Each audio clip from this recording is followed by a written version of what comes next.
తర్వాత మీ పార్టీకి సంబంధించిన విషయానికి వస్తే వెన్నుపోటుకు 2 ఏళ్ల కార్యక్రమం ఎలా జరిగింది? ఏ అంశాలు ప్రాతిపదికగా తీసుకున్నారు? జస్ట్ 4వ తారీఖు స్టార్ట్ అయినటువంటి కార్యక్రమం అది 12వ తారీఖు దాకా అది కొనసాగుతుంది. 12 వరకు. ఎందుకంటే 4వ తారీఖు ఈ రాష్ట్రానికి గ్రహణం పట్టినటువంటి రోజు. ఈవీఎంల ద్వారా అడ్డదారిలో కూటమి ప్రభుత్వం అధికారంలోకి వచ్చి 2 ఏళ్ళు అంటే జూన్ 4 2024. సో 2 సంవత్సరాలు పూర్తయింది. చంద్రబాబు నాయుడు గారు ప్రమాణ స్వీకారం చేసి జూన్ 12. సో అందుకని 4వ తారీఖు నుంచి 12వ తారీఖు దాకా నియోజకవర్గ కేంద్రాల్లో, మండల కేంద్రాల్లో ఇట్లా మేము ప్రోగ్రామ్ డిజైన్ చేయడం జరిగింది. లాస్ట్ ఇయర్తో కంపేర్ చేసి ఈ సంవత్సరం ప్రజా మద్దతు ఇంకా వైఎస్ఆర్ కాంగ్రెస్ పార్టీకి పెరిగిందని చెప్పాలి.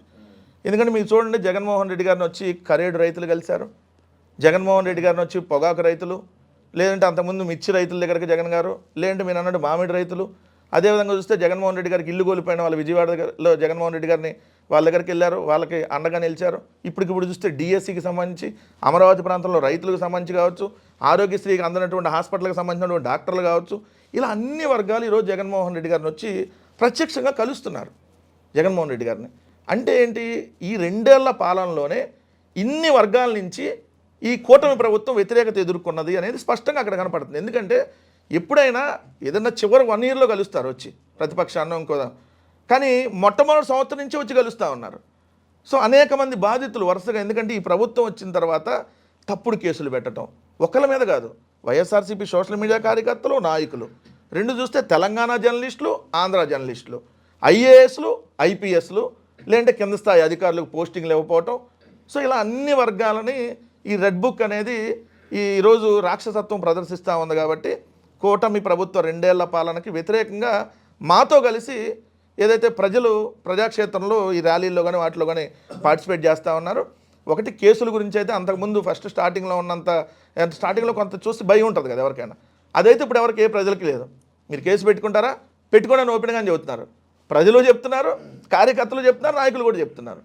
సో 2 ఏళ్ల ప్రభుత్వ 2 ఏళ్ల ప్రభుత్వ పరిపాలనకు వ్యతిరేకంగా పెద్ద ఎత్తున వైఎస్ఆర్ కాంగ్రెస్ పార్టీకి మద్దతు కూడగట్టుకెళ్ళిందని మాత్రం ఖచ్చితంగా మనం చెప్పచ్చు. మొన్నటి చూస్తే 1 కోటి మంది సంతకాల సేకరణ మెడికల్ కాలేజీలో, చిన్న విషయం కాదు కదా. ఎందుకంటే 1 కోటి మంది విత్ పేరు, ఫోన్ నెంబర్తో, ఆ ఫోన్ నెంబర్ పేరు ఉండి మళ్ళీ ఆ ప్రభుత్వం ఏమన్నా కక్షపూరితంగా వెళ్తుంది అనేది కూడా లెక్క చేయకుండా పెట్టారు. సో ఇంత పెద్ద ఎత్తున ఉంది అని అంటే ఖచ్చితంగా భవిష్యత్తు రేపు వైఎస్ఆర్ కాంగ్రెస్ పార్టీది అనేది ఈ 2 ఏళ్లకే స్పష్టంగా అర్థమవుతాం.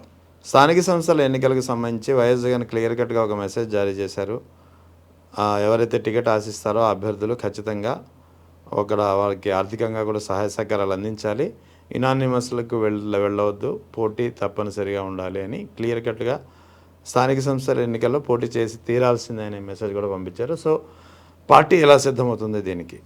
సార్, వైఎస్ఆర్ కాంగ్రెస్ పార్టీ అనేది ఇప్పుడేం కొత్తగా ఈ రోజు ఏమి మేము గ్రౌండ్ లెవెల్లోకి వెళ్ళాల్సినటువంటి పని ఉన్నది కాదు. ఆల్రెడీ 2009వ సంవత్సరంలో రాజశేఖర రెడ్డి గారు చనిపోయిన తర్వాత కాంగ్రెస్ పార్టీలో ఉన్నా కూడా దాదాపుగా ఒక 1.5 ఇయర్ జగన్మోహన్ రెడ్డి గారు వెంట ప్రజానీకం నడిచింది.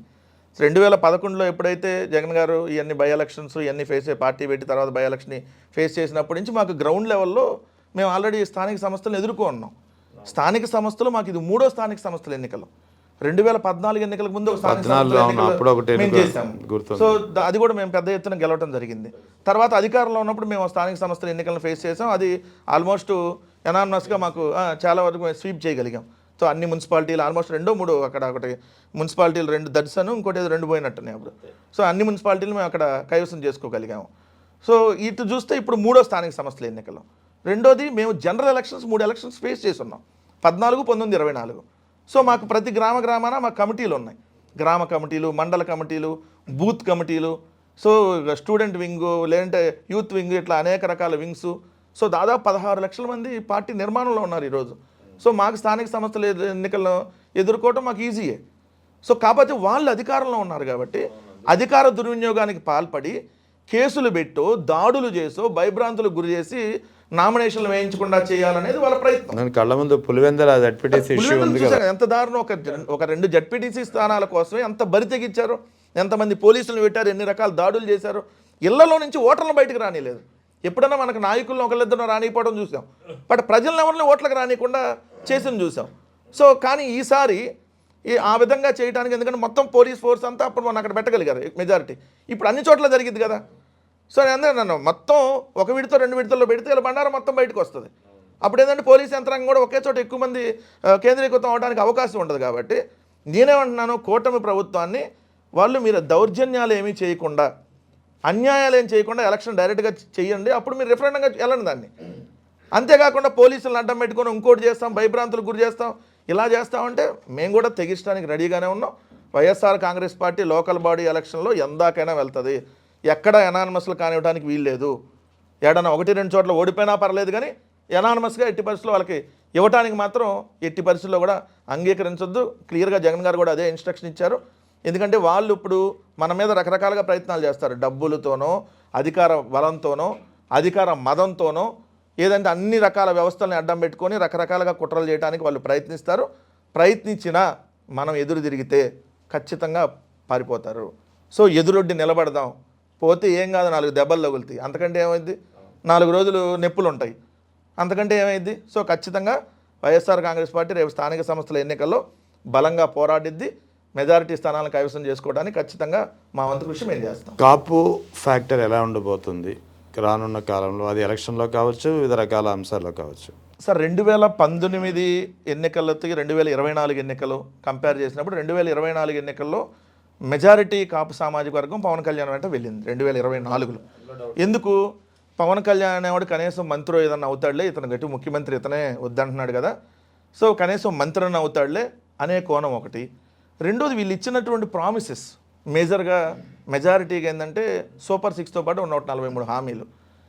ఈ మెజారిటీ ప్రతి ఆడబిడ్డకి 1500 అంటే నెల ఇంట్లో 2 ఆడపిల్లలు ఉంటారు ఖచ్చితంగా, అది ఆడబిడ్డలు 2 ఉంటారు. సో వాళ్ళకి నెలకు 3000 వస్తుంది. అంటే ఆల్మోస్ట్ పెన్షన్ ఎంత ఇచ్చామో అంత లెక్కలో 3000 వస్తుందండి. ఈ కోణంలో ఎన్ని ఆలోచించి ఏదైతే 50 సంవత్సరాలు దాటిన ఎస్సీ ఎస్టీ బీసీ మైనార్టీలకి పెన్షన్ అని ఇలా అనేక రకాల హామీల వల్ల ఏదైతే వాళ్ళకు మెజారిటీ ఓటింగ్ పడింది. కానీ దీంతో పాటుగా ఈవీఎంలు మేనేజ్ చేశారనేది ఇంకోటి, ఆల్రెడీ దాని మీద పెద్ద ఎత్తున ఓటర్ల గల్లంత, ఇది కూడా ఇంకొక అంశం నడుస్తుంది. ఇప్పుడు మీరు అన్నట్టుగా ఏంటంటే లోకల్ బాడీ ఎలక్షన్స్కి కాపు సామాజిక వర్గంలో మెజారిటీ చీలిక వచ్చింది ఆల్రెడీ ఇప్పటికే. ఎందుకు? మీకు కాపు సంఘాలుగా, కాపు బలిజ తెలగ సంఘాల అధ్యక్షుడిగా ఉన్నటువంటి దాసర్ రాము గారు గుంటూరుకు సంబంధించి, ఆయన స్టేట్ మొత్తం ఈ 3-4 రాష్ట్రాలకు సంబంధించి ఉన్నారు కాపు బలిజ తెలగ సంఘాలకు అధ్యక్షుడిగా ఆయన. సో అలాంటి ఆయన ఓపెన్గా బయటకు వచ్చి చెప్పినటువంటి పరిస్థితి. 2 ఈ సామాజిక వర్గం మాకు అవసరం లేదని ఓపెన్గా పవన్ కళ్యాణ్ చెప్పాడు. వాళ్ళు పవన్ కళ్యాణ్ వాళ్ళు కావాలని మన ఎన్నికల్లో అనుకున్నా, మీరు నాకు అవసరంలా, నాకు అధికారం వచ్చింది, మీరు నన్ను ఏమైనా క్వశ్చన్ చేస్తే మీ అంత చూస్తానంటున్నాడు. అలాంటప్పుడు ఏమవుతుంది? ఖచ్చితంగా కొంత డివిజన్ వస్తుంది. సో రేపు 2029 వచ్చేటప్పటికి పూర్తి స్థాయిగా అన్ని సామాజిక వర్గాల మద్దతు వైఎస్ఆర్ కాంగ్రెస్ పార్టీకి వస్తుంది. ఈవెన్ కాపు సామాజిక వర్గము, ఈవెన్ మీకన్నా కమ్మ సామాజిక వర్గంలో కూడా మీరు కంపేర్ టు 2024కి 2026కి కంపేర్ చేయండి, కమ్మ సామాజిక వర్గంలో కూడా ఏదైతే జగన్ గారికి మద్దతు పెరిగింది. 2024కి 26కి కంపేర్ చేసి చూసుకోండి మీరు. ఎందుకంటే ఇప్పుడు మీరు చూడండి, పోసాని కృష్ణమురళి గారు, లేదంటే కొమ్మినేని శ్రీనివాస్ గారు, లేదంటే మీరు అన్నట్టు వల్లభనేని వంశీ గారు, అంటే వీళ్ళందరూ కమ్మ సామాజిక వర్గం వాళ్ళని కూడా వీళ్ళు చిత్రహింసలు గురి చేశారు.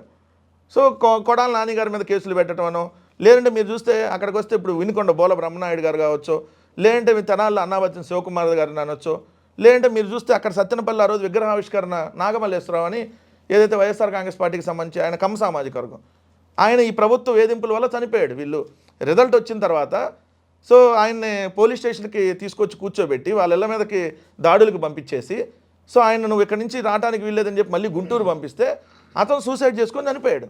సో ఆ విగ్రహావిష్కరణకు జగన్ గారు వెళ్ళారు అక్కడ సత్తెనపల్లి నియోజకవర్గంలో, అతని విగ్రహావిష్కరణ, అతను కమ్మ సామాజిక వర్గం. ఇలా మెజారిటీ కమ్మ సామాజిక వర్గం కూడా ఈరోజు వైఎస్ఆర్ కాంగ్రెస్ పార్టీ అంతా వస్తూ ఉంది. దాంట్లో ఇప్పుడు తెలుగుదేశం పార్టీ నారా లోకేష్ వచ్చిన తర్వాత ఎవరైతే పని చేశారో వాళ్ళని వదిలేసి ఈయనకు భజన చేసే వాళ్ళని పక్కన పెట్టుకున్నాడు, అది కులంతో సంబంధం లేకుండా. సో ఇప్పుడు ఆ సామాజిక వర్గం మొన్నటిదాకా భజన చేసినటువంటి లోకేష్ కూడా వాళ్ళని మీకు అవసరం లేదు మాకన్న కోణంలో చూస్తున్నారు. సో ఇవన్నీ కూడా ఫ్యాక్టర్లు రేపొద్దున వైఎస్ఆర్ కాంగ్రెస్ పార్టీకి అడ్వాంటేజ్ అవుతాయి. లోకల్ బాడీలో టగ్గా ఫైట్ ఉంటుంది. వైఎస్ఆర్ కాంగ్రెస్ పార్టీ మెజారిటీ కైవసం చేసుకోవడానికి అవకాశం ఉంది. అదేవిధంగా రేపు జనరల్ ఎలక్షన్ వచ్చేటప్పటికి అన్ని సామాజిక వర్గాలు వైఎస్ఆర్ కాంగ్రెస్ పార్టీ వైపు వస్తాయనడానికి రోజు రోజుకి జరుగుతున్న పరిణామాలు మనకి క్లియర్గా కనపడతాం.